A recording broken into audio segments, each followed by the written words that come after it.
사도신경으로 신앙을 고백하겠습니다. 나는 전능하신 아버지 하나님 천지의 창조주를 믿습니다. 나는 그의 유일하신 아들 우리 주 예수 그리스도를 믿습니다. 그는 성령으로 잉태되어 동정녀 마리아에게서 나시고 본디오 빌라도에게 고난을 받아 십자가에 못 박혀 죽으시고 장사된 지 사흘 만에 죽은 자 가운데서 다시 살아나셨으며 하늘에 오르시어 전능하신 아버지 하나님 우편에 앉아 계시다가 거기로부터 살아있는 자와 죽은 자를 심판하러 오십니다. 나는 성령을 믿으며 거룩한 공교회와 성도의 교제와 죄를 용서받는 것과 몸의 부활과 영생을 믿습니다. 아멘. 찬송가 278장 찬송하겠습니다. 278장입니다.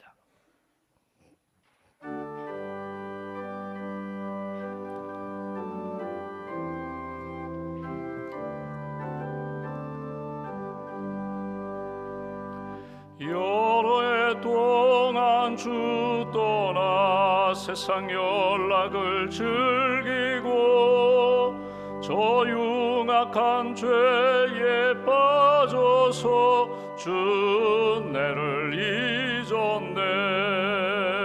오 사랑의 예수님 내 맘을 곧 엽니다.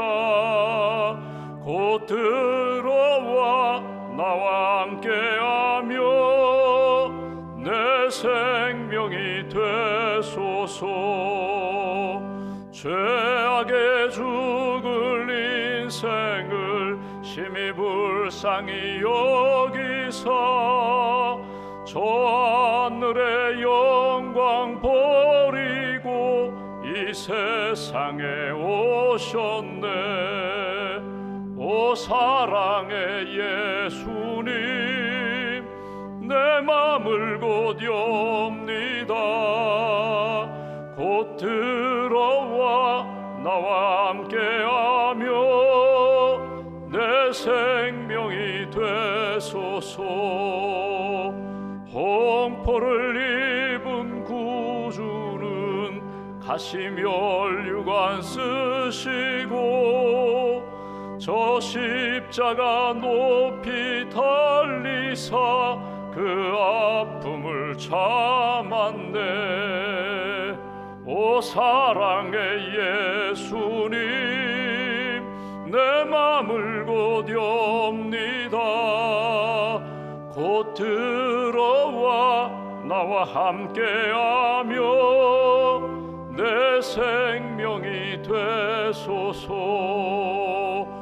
미련한 우리 인생은 주의 공로를 모르고 그 쓸쓸한 사막 가운데 늘 헤매고 다녔네. 오 사랑의 예수님 내 맘을 곧 엽니다. 곧 들어와 나와 함께하며 내 생명이 되소서.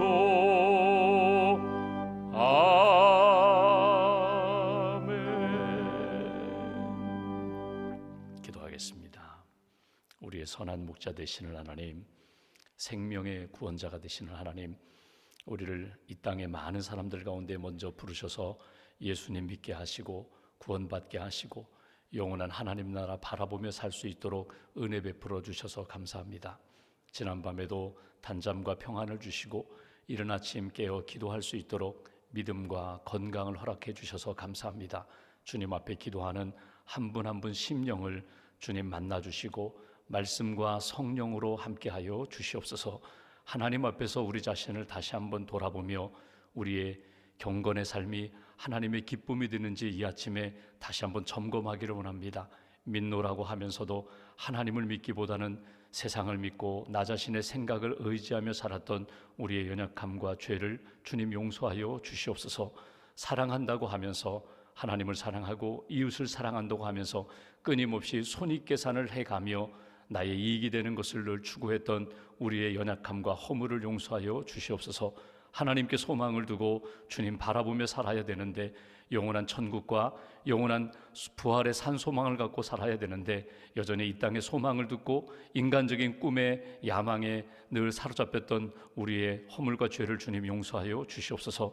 하나님께 소망을 두고 천국에 소망을 두고 기름을 준비한 다섯 처녀처럼 늘 깨어 하나님 앞에서 마지막 날을 준비하며 살아가는 신실한 그리스도인들 될 수 있도록 주님 함께하여 주시옵소서. 하나님이 기뻐하시는 믿음의 사람, 사랑의 사람, 소망의 사람으로 하나님 앞에 아름답게 쓰임받는 복된 한 날 될 수 있도록 성령님께서 동행하여 주시옵소서. 우리에게 주신 가정, 믿음의 가정으로 잘 세워주시고, 우리의 자녀들이 믿음의 세대가 되게 하시고, 예배하는 가정 되게 하시고, 성령 충만한 가정 되게 하시고, 어둡고 악한 영들은 늘 떠나가고 빛으로, 생명으로, 사랑으로 충만한 그런 사랑의 가정으로 우리 가정을 굳게 세워 주시옵소서. 주의 몸된 교회가 믿음의 교회가 되기를 원합니다. 구원의 방주가 되기를 원합니다. 맡겨주신 모든 직분자들 믿음으로, 소망으로, 사랑으로 잘 감당하며 하나님 뜻 이룰 수 있도록 주님 함께하여 주시옵소서. 이 아침에도 하나님 차량 운행하는 우리 기사님들 건강으로 덧입혀주시고 평안케 하시고, 또 이른 아침부터 예배를 위하여 섬긴 우리 예배위원들, 또 준비하는 분들, 반주자, 또 방송위원, 안내위원, 모든 섬기는 자들에게 건강과 평강의 길로 주님 늘 인도하여 주시옵소서. 주님의 몸된 교회 우리 지원국에서 또 직원으로 섬기는 분들이 있습니다. 사무행전 가운데, 기획 가운데 은혜를 덧입혀 주시고 지혜와 명철을 더하여 주시옵소서. 재무실에서 섬기는 재무위원들, 하나님 재무실장을 비롯한 모든 분들에게 은혜를 덧입혀 주셔서 하나님이 맡겨주신 귀한 재물 하나님 앞에 아름답게 지혜롭게 잘 선용하는 일에 하나님 지혜를 더하여 주시고 믿음을 더하여 주시옵소서.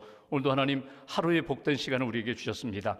하나님 앞에 결정해야 할 일을 놓고 지혜를 구하는 분들에게 지혜를 더하여 주시고, 하나님의 뜻 붙잡게 하시고 하나님 나라를 위하여 쓰임받는 복된 하루가 될 수 있도록 주님 도와 주시옵소서. 이 나라의 민족, 대통령이야 모든 정치인들이 하나님을 두려워하며 국민들을 사랑하며 공의와 사랑으로 우리 나라를 잘 섬겨갈 수 있도록 주님 도와 주시옵소서. 나라를 지키는 국군 장병들, 소방공무원, 경찰공무원, 또 하나님 교정공무원, 환경미화원들, 사회 구석구석에서 은밀하게 잘 섬기는 분들에게 하나님 은혜를 덧입혀 주시고, 우리나라가 하나님이 기뻐하시는 대한민국 믿음의 나라로 잘 세워갈 수 있도록 주님 은혜를 더하여 주시옵소서. 각자의 기도 제목을 가지고 주 앞에 엎드렸습니다. 구하라, 찾으라, 두드리라. 기도할 때 주님 응답해 주시는 하나님, 오늘도 말씀으로 성령으로 응답해 주시고 믿음으로 승리하는 복된 날로 지켜 주시옵소서. 귀한 예물 봉헌하오니 예물을 받으시고 선한 역사로 주님 응답하여 주시옵소서. 한날의 삶을 온전히 주님께 의지하오며 우리의 구원자 되신 예수 그리스도의 이름으로 기도하옵나이다. 아멘. 오늘 말씀은 누가복음 10장 말씀 보겠습니다. 누가복음 10장 25절부터 37절까지입니다.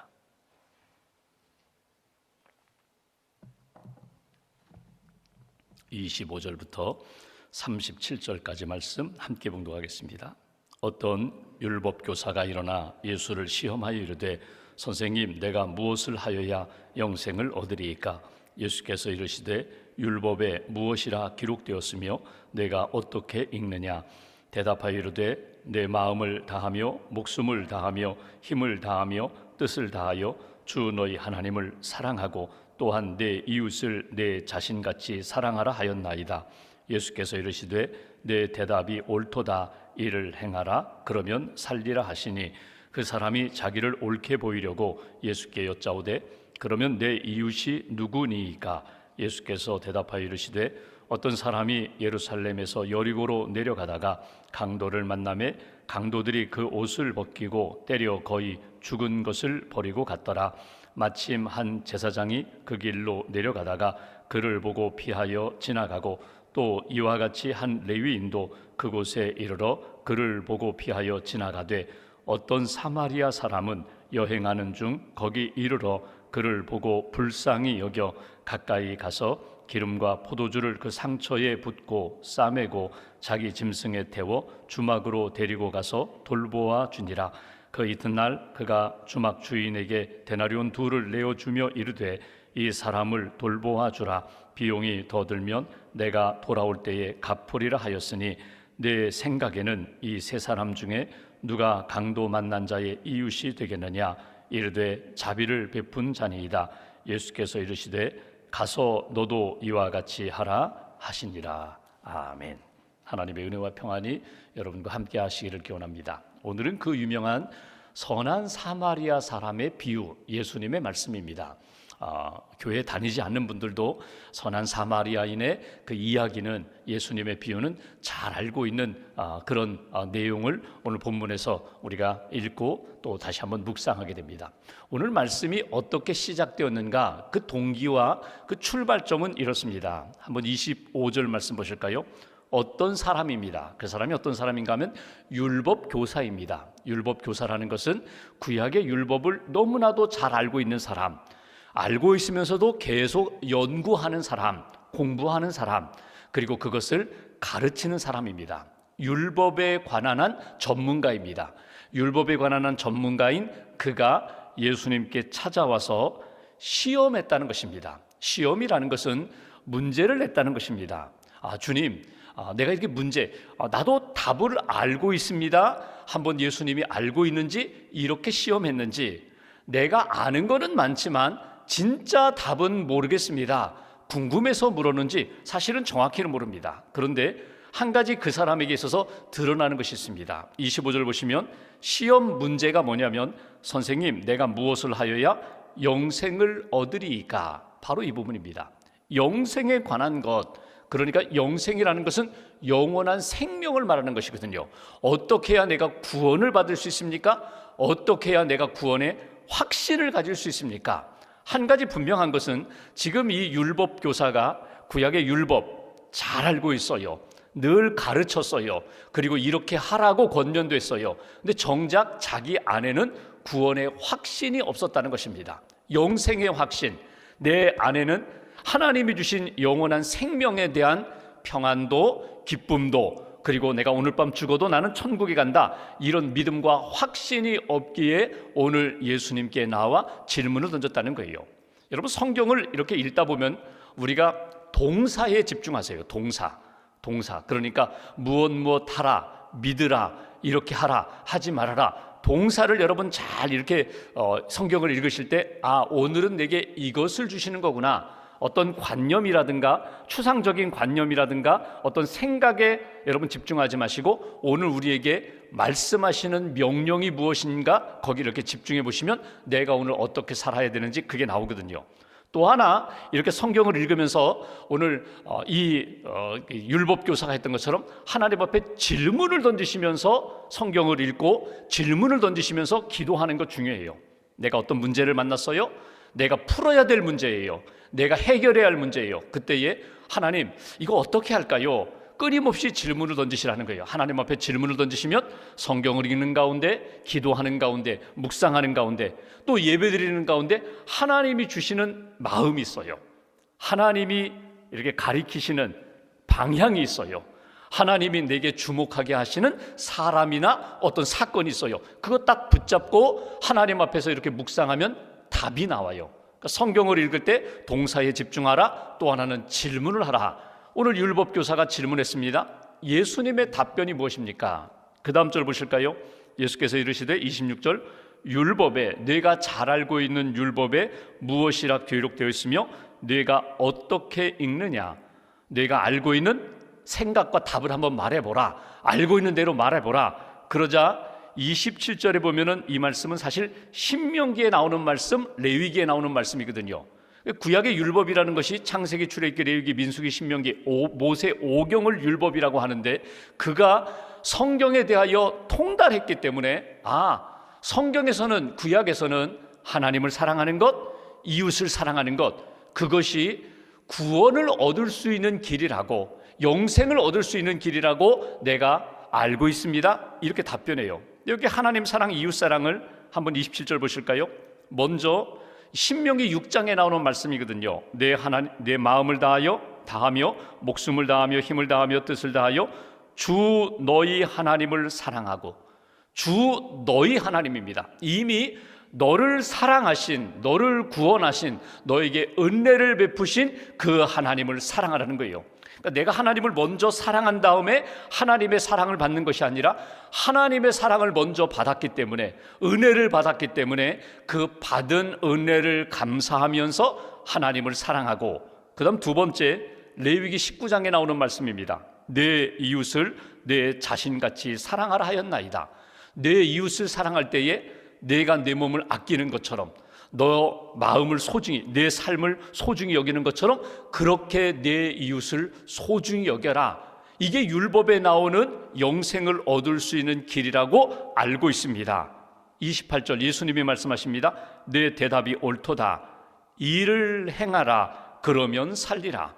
영생에 대하여, 생명에 대하여, 평안에 대하여 알고 싶으냐? 그러면 내가 알고 믿고 있는 대로 정말 하나님을 사랑하라. 그리고 이웃을 사랑하라. 그러면 이렇게 행하면 너희가 생명을 얻으리라, 구원을 얻으리라, 생명의 은혜를 너희가 끊임없이 받고 살리라. 이게 예수님의 답변이에요. 여기에서 한번 보십시오. 이 사람의 질문을 다시 한번 보십시오. 이 사람의 질문을 보시면 이렇게 표현합니다. 선생님, 25절입니다. 내가 무엇을 하여야, 행위에 대하여 질문을 해요. 내가 무엇을 하여야 영생을 얻으리까? 이 질문은 뭐냐면, 구원은, 영생은 믿음이 먼저가 아니라 자신은 행위를, 하나님 앞에 무엇을 잘 행해야 영생과 구원을 얻는다고 이 사람은 딱 고정관념으로 붙들고 있어요. 내가 무엇을 행하여 몇 점이 되어야 합격할 수 있습니까? 어느 정도 행해야 내가 하나님 나라에 들어갈 수 있습니까? 그런데 여기에 믿음을 생각하지 못해요. 그러니까 내가 이웃을 사랑하라, 하나님을 사랑하라, 이렇게 성경에 기록된 대로 내가 이것을 행하겠습니다라고 하는데, 먼저 필요한 것이 무엇인가 하면 내가 믿음이 있어야 되는데, 하나님의 존재를 믿고 하나님이 나를 사랑하신다는 것을 믿고 하나님이 내 생명의 구원자가 되심을 믿어야 되는데, 그 믿음에 대한 생각하지 않고 행하는 것으로 그렇게 생각했다는 거예요. 그리고 그렇게 가르쳤다는 거예요. 끊임없이 가르치고 그렇게 행하라, 이거 하지 말아라, 이거 해라, 그 행위에 대한 것으로만 생각했는데 알고 보니까 행위에서 합격점을 받을 수가 없다는 거예요. 여러분 한번 보십시오. 내가 아무리 선한 일을 하고 공덕을 쌓아도 여러분 하나님 앞에서 의의 길에 이를 수 있나요? 내 마음에 진정 생명의 평안을 얻을 수가 있나요? 여러분 그렇지 않아요. 믿음으로 구원받고 믿음으로 하나님의 자녀로서 다시 한번 확신을 갖는 것이지, 믿음 없이 행위로 아무리 노력해도 너희 안에 진정한 평안과 기쁨과 영생을 얻기가 어렵다. 이게 예수님이 이제 제시하는 말씀입니다. 그러면서 이 사람이 또 한 번의 질문을 합니다. 다시 한번 여기 29절 보실까요? 그 사람이 자기를 옳게 보이려고 예수께 여짜오되 그러면 내 이웃이 누구입니까? 여러분이 질문을 보시면 자기를 옳게 보려고, 그렇다면 내 이웃이, 내가 사랑해야 할 이웃이 누구입니까? 이 질문은 사실 문제가 있어요. 이웃은 누구예요? 내 주변에 있는 나 외에 주변에 있는 모든 사람들이 다 내 이웃이에요. 내 마음에 들든지 들지 않든지, 내게 이익이 되든지 손해가 되든지 내 주변에 있는 모든 사람이 다 이웃인데, 이 사람은 이렇게 생각합니다. 내가 사랑해야 할 이웃이 누구인지 가르쳐 주세요. 내가 품어야 할 이웃이 누구인지 가르쳐 주세요. 그때 예수님이 주신 비유가 오늘 선한 사마리아인의 비유예요. 비유는 이렇습니다. 예루살렘에서 어떤 사람이 여리고로 내려가다가, 이 사람은 유대인입니다. 강도를 만났어요. 그런 일이 비일비재했거든요. 강도를 만나서 다 빼앗겼어요. 그리고 피투성이가 되었어요. 그때 제사장이 지나갑니다. 레위인이 지나갑니다. 그냥 지나간 이유가 무엇일까? 그래요, 제사장은요, 여러분 제사장, 많은 제사장 가운데 성전에서 섬길 수 있는 사람들은요 순번을 정하거든요. 근데 오늘 내가 손번이 됐어요. 내가 오늘 정말 오랜만에 순번이 되어서 내가 성전에 나아가 제사를 이렇게 집리하고 돕는 당번이 되었는데, 이렇게 가다 보니까 강도 만난 사람이 있어요. 피투성이가 되었어요. 혹이라도 내가 그를 도와주다가 내가 부정해지면은, 피를 만져서 부정해지면은 내가 성전에서 섬기지를 못하는 거예요. 그냥 지나갑니다. 레위인도 마찬가지예요. 레위인은 성전을 관리하는 사람들이거든요. 오늘 우리로 이야기하면요, 교회 이렇게 직원들이라고 할 수 있고 교회 관리하는 분들, 또는 찬양대원이에요. 내가 오늘 성전에 나아가서 내가 찬양을 해야 되는데 그렇게 연습을 많이 했는데 옷도 이렇게 잘 갖춰 입었는데 혹이라도 가다가 피투성이 된 사람 만졌다가 부정해지면은 7일 동안 내가 성전에 나가지 못하는데 이 기회를 잃어버리면 어떻게 하나? 제사장 지나갑니다. 레위인 지나갑니다. 그런데 사마리아 사람은 그냥 지나가지 않았다. 오늘 말씀 33절 보실까요? 오늘 요절입니다. 우리가 딱 붙잡고 오늘 하루 묵상할 9절 33절 어떤 사마리아 사람은 여행하는 중 거기 이르러 그를 보고 불쌍히 여겨. 오늘 핵심 단어는 이겁니다. 9절 불쌍히 여겼다. 보자마자 불쌍히 여겼다. 여기서부터 시작돼요. 여기 사마리아 사람이 여기 보시면 34절 이하에 보면은 가까이 다가갔다. 기름 포도주를 상처에 부었다. 싸매어 주었다. 자기 짐승 태워서 주막으로 데리고 갔다. 그 사람 비용 2데나리온 요즘으로 20만 원 주면서 떠나면서 혹시 비용 더 들면 내가 돌아올 때 더 주겠습니다. 그렇게 모든 것들을 돌보아 주었다. 출발이 어디에 있는가 하면 33절에 그를 보고 불쌍히 여겨. 여기서 시작됩니다. 불쌍히 여기는 마음, 긍휼히 여기는 마음. 여러분 이 마음이 어떤 마음이에요? 하나님이 우리에게 베풀어 주신 마음이에요. 하나님이 우리가 자격이 있기 때문에 사랑하고 자격이 있기 때문에 구원해 주신 것이 아니라 우리를 불쌍히 여기셔서 죄를 회개할 때 용서해 주셨고 주님을 의지하고 믿을 때 우리를 구원해 주셨던 그 마음을 내가 품으면, 이미 내 안에 부어주신 예수님의 마음을 품으면 우리도 사마리아 사람처럼 다가가서 돌보아 줄 수 있다는 거예요. 여러분 그냥 지나가는 이야기 같지만 유대인입니다. 오늘 예수님 앞에 나온 율법교사 유대인입니다. 예수님이 비유로 말씀하신 강도 만난 사람, 피투성이가 된 사람 유대인입니다. 그 유대인의 이웃이 누구입니까? 유대인들이에요. 우리끼리 선택받은 우리 민족, 늘 하나님의 말씀으로 살아가고 하나님의 복을 받고 있다고 하는 우리 민족. 그런데 정작 이 사람이 강도 만나 가장 어려울 때 도운 사람은 누구예요? 제사장 지나갑니다. 레위인 지나갑니다. 성경을 잘 알고 하나님을 잘 섬기고 하나님 사랑하고 이웃 사랑한다고 자부하는 사람들은 그냥 지나가고, 오히려 그들이 손가락질하는 사마리아 사람은 오히려 불쌍히 여기고 다가와서 희생하고 헌신하면서 강도 만난 자를 돌보아 주었다. 내 원수라고 생각하는 사람이 오히려 나를 도왔다는 거예요.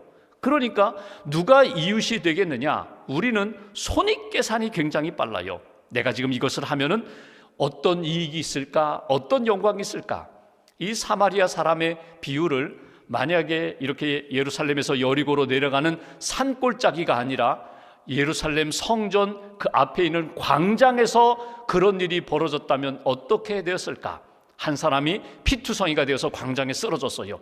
그러면 어떻게 되었을까? 아마 제사장이, 바리새인들이, 스스로 의롭고 경건하다고 생각하는 사두개인들이 먼저 달려가서 돌봐줬을 것이다. 저 사람 역시 기도 많이 하더니, 금식하더니, 저렇게 하나님을 잘 섬기더니 그렇게 어려움 만난 사람 도와주었다고 칭찬했을 것이다. 그러니까 오늘 이 비유의 말씀을 이렇게 들으면서 사실은요, 율법교사나 유대인들은요, 마음이 불편해요. 이거 아닌데 왜 강도 만난 사람을 도와준 사람이 왜 하필이면 사마리아 사람인가? 사마리아 사람은 유대인들의 입장에서 보면요, 그 사람들 혼혈됐거든요. 순수한 유대인의 혈통을 지키지 못한 사람들.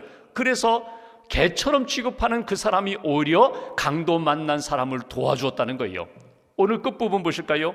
예수님이 말씀하십니다. 36절 율법교사에게 내 생각에는 이 세 사람 중에 레위인, 제사장, 그리고 이 사마리아 사람, 세 사람 중에 누가 강도 만난 자의 이웃이 되겠느냐? 이르되 자비를 베푼 자니이다. 예수께서 이르시되 가서 너도 이와 같이 하라 하시니라. 여기 답변 마지막에 보면 그러죠. 사마리아 사람입니다. 여러분 이렇게 답변해야 제일 정확하잖아요. 누구냐? 사마리아 사람입니다. 3번입니다. 그렇게 답변해야 되는데 자비를 베푼 사람입니다. 자비를 베푼 사마리아 사람을 아예 입에 오르기도 싫어해요. 그런데 정작 답은요, 그 사람이에요. 사마리아 사람이에요. 선한 사마리아 사람, 자비를 베푼 사람, 긍휼히 여기는 마음을 잃어버리지 않았던 사람, 그 사람이 오늘 참 이웃입니다. 너도 가서 이와 같이 하라. 오늘 이것이 우리에게 주시는 메시지예요. 여러분, 오늘 하루를 살아가면서 또 우리가 이렇게 일생을 살아가면서 하나님이 이렇게 기회를 주실 때가 있어요. 내가 다가가서 내가 돌봐줘야겠구나. 그 출발은 어디 있는가? 주님의 마음을 품으시면 돼요. 내가 주님이 나를 불쌍히 여기셨지, 긍휼히 여기셨지, 그 사랑을 다시 한번 기억하고 붙잡고 가서 불쌍히 여기는 마음으로 하나님이 내게 주시는 것들 그냥 나누고 베푸시면 돼요. 완벽하게 100점짜리 이웃사랑이 아니라 내게 주신 상황 속에서 감당하시면 돼요. 톨스토이가 그 러시아 사람이잖아요. 톨스토이가 겨울에 길을 가다가 어떤 거린을 만났다고 하죠. 언 손으로다가 좀 도와달라고, 한 푼 달라고 하는데 톨스토이가 그래 뭔가 좀 줘야지 주머니를 이렇게 뒤졌는데 동전도 없어요. 지갑도 가지고 나오지 않았어요. 아이고, 너무나 민망하고 미안해가지고 그 거린의 손을 꽉 잡으면서 미안하다고, 아이고 내가 오늘 가져온 것이 없는데 미안하다고, 내가 다음에 당신 만나면 내가 꼭 당신에게 도움을 주겠다고 손을 이렇게 꽉 잡으면서 형제여 힘내라고, 형제여 미안하다고 그랬더니 그 거린이 내가 참 사람들로부터 받지 못한 것을 받았다고, 사람들은 나를 형제라고 불러준 사람이 없는데 당신은 나를 형제라고 불러주었다고, 내 손 잡아준 사람, 동전을 준 사람은 있지만 정작 내 손 잡아준 사람은 한 사람도 없는데 당신은 진정 내 손을 잡아주었다고, 너무나 큰 것을 나는 받았다고. 이게 톨스토이 일화 가운데 나오는데, 여러분 오늘 누구를 만나든지 긍휼히 여기는 마음으로, 불쌍히 여기는 마음으로 하나님이 내게 주시는 기회와 상황 놓치지 말고 사랑을 베푸는 사람, 선한 사마리아 사람, 이름이 없어요. 그냥 선한 사마리아 사람이에요. 이름 없이 오늘 내게 어려움 만난 사람, 내게 주신 은혜를 따라 베풀고 섬기면서 그냥 그렇게 지나가는 거예요. 그렇게 흘러가는 거예요. 하나님이 기억하시고 하나님이 나를 통하여 이루신 사랑으로 그 영혼이 다시금 이렇게 살아나게 하시는 역사, 그 일에 오늘 하루도 쓰임받고 그런 은혜와 감사와 감격으로 하루를 사는 저와 여러분들 되시기를 주님의 이름으로 기원합니다. 기도하겠습니다. 오늘 말씀 붙잡고 우리 함께 기도하겠습니다. 영생에 대하여 질문하는 율법 교사에게 네가 무엇을 하느냐? 믿는 대로 아는 대로 행하라고 불쌍히 여기는 마음을 간직했던 사마리아 사람의 그 사랑의 실천으로, 이웃 사랑으로 하나님 앞에서 살아가라고 우리에게 말씀을 주십니다. 이 말씀을 우리의 삶에 적용하면서 오늘 하루도 믿음으로 살게 하시고 사랑하며 살게 하시고 주님 이 모든 것 기억하시고 마지막 날에 우리가 주님 앞에서 칭찬받는 그런 인생 되게 해달라고, 마지막 날을 생각하면서 믿음으로 사랑으로 살아가는 하나님의 사람 되게 해달라고, 또 우리가 가지고 있는 여러 가지 기도 제목들 믿음으로 구합니다. 하나님 응답하여 주시고 가장 아름다운 역사로 회복시켜 달라고 우리가 믿음으로 하나님 앞에 기도하겠습니다. 주님 감사합니다. 이 아침에도 깨워주셔서 감사합니다.